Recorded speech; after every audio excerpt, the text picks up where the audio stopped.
Dans le monde de One Piece, une des règles instaurées depuis longtemps est qu'une personne ne peut manger qu'un seul fruit du démon. Pourtant, un des antagonistes principaux de l'œuvre, Marshall D. Teach, a pu passer à travers cette règle en volant le fruit de Barbe Blanche et en devenant le premier détenteur de 2 fruits du démon dans l'œuvre. Quelle capacité ou aptitude fait que Teach peut assimiler plusieurs fruits du démon et quel est le secret que semble nous cacher le dernier empereur? C'est ce que nous allons essayer de découvrir dans cette vidéo.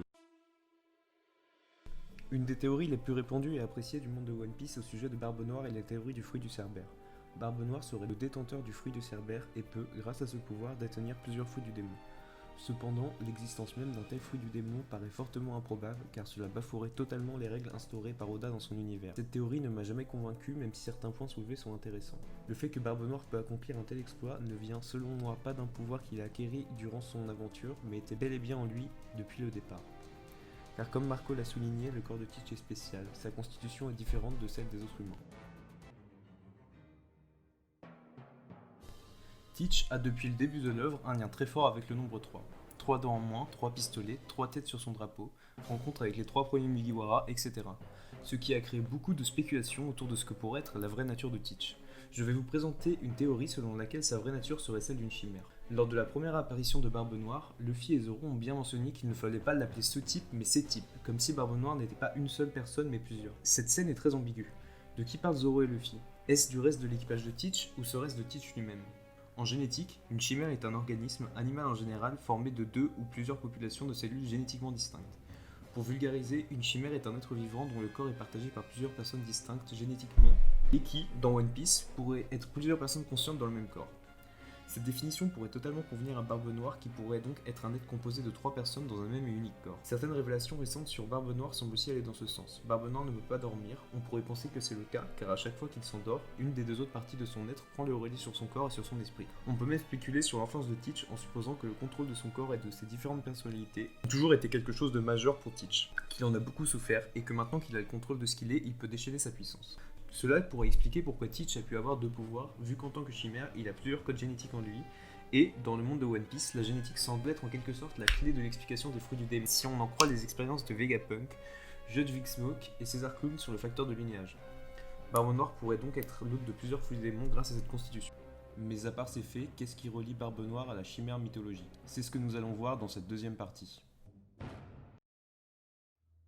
Homère fut le premier à décrire la chimère dans l'Iliade où il la décrit comme un monstre, lion par devant, serpent par derrière, chèvre au milieu. Plus tard, Apollodore reprendra les descriptions faites précédemment de la bête pour réécrire sa définition. Elle avait la partie avant d'un lion, la queue d'un dragon et son troisième chef, celui du milieu, de chèvre. Elle vomissait du feu et dévastait le pays en harcelant le bétail car elle était un être unique avec la puissance de 3 bêtes. La chimère est donc un animal à 3 têtes qui semble destructeur et possède la puissance de 3 animaux en elle, tout comme Barbe Noire qui semble posséder 3 personnalités et qui à terme possédera sûrement la puissance de 3 fruits du démon. Au fil du temps, le mot chimère s'est de plus en plus chargé de sens et au XIXe siècle, l'imaginaire autour de la chimère s'est de plus en plus rapproché de celui des rêves et la chimère est devenue une sorte d'animal permettant l'évasion dans des rêves quelque peu fous et incroyables. Ce qui fait un lien évident avec Teach et sa fascination pour les rêves des hommes. Au chapitre 224, le chapitre suivant l'introduction de Teach, Bellamy tient son fameux discours sur les rêves des hommes. Je cite: ceux qui n'ont que ces trésors mirobolants en tête ne s'aperçoivent pas des richesses qu'ils ont juste à leurs pieds. Tous les pirates les plus forts des mers sont morts en poursuivant des chimères. Est-ce que cela pourrait être un foreshadowing d'Oda concernant la nature de Teach?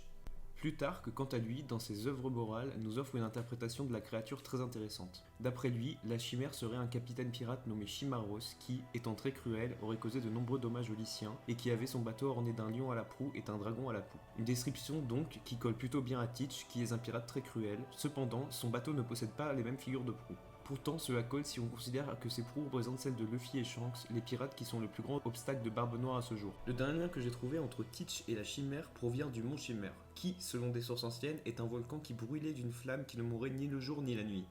Une flamme qui ne dort jamais, cet élément nous rappelle Teach qui n'a pas la capacité de dormir. Voilà, je pense avoir fait le tour des éléments reliant Teach à la chimère. Si d'autres choses vous viennent en tête ou si vous n'êtes pas d'accord avec certains points, n'hésitez pas à me le dire en commentaire. Merci à tous d'être restés jusque là, c'était ma première vidéo théorie One Piece. Plein d'autres vidéos vont suivre, je vais essayer d'en faire une par semaine. Donc si vous avez kiffé, n'hésitez pas à vous abonner et à laisser un pouce bleu. Bye!